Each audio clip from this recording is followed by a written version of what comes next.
reports are in. A man named Jesus of Nazareth, actually a Jew from the region of Galilee. They say that he was born of a virgin, mother named Mary, father named Joseph, presumably actually a carpenter. They say that he was approved by God as John the Baptizer was in the wilderness baptizing for repentance all those that came to him. He foretold of the one who he said the shoe latchet he was not worthy to unloose. That would be actually greater than him. And as this man, Jesus of Galilee, came, or Jesus of Nazareth came to be baptized, reports say that there was a voice from heaven declaring that he was actually the Son of God and that God was well pleased with him and that he should be heard by all.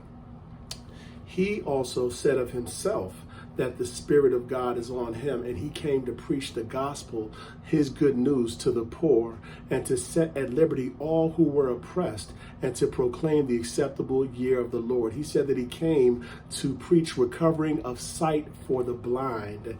Indeed, he followed up what he said, apparently, with healings. They say that he spoke with authority, that he wasn't as the religious leaders, but he spoke with a word that actually drove out demons. Yes, those are the reports, that the wind and the seas also obeyed him when he was in a storm and his disciples apparently were resting and fearful.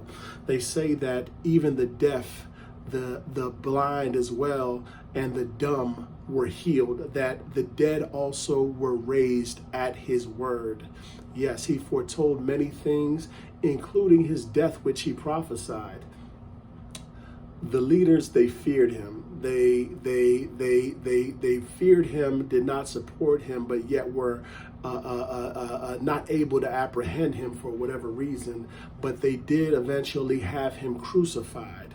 Now, when they had him crucified, he rose as he foretold 3 days later. He left instruction to his disciples that they should spread his message of salvation, the good news, his gospel, and that it was his way, the only way that men could be saved, that he was the way, the truth, and the life, is what he said of himself. Now, after this, he actually was seen by so many people. There were many people that saw him, spoke with him. They said they even ate with him after he was dead. After these reports, he ascended on high before many, and they saw him, and he gave this a last farewell to his disciples, saying that he would return again after they had shared the message with the rest of the world.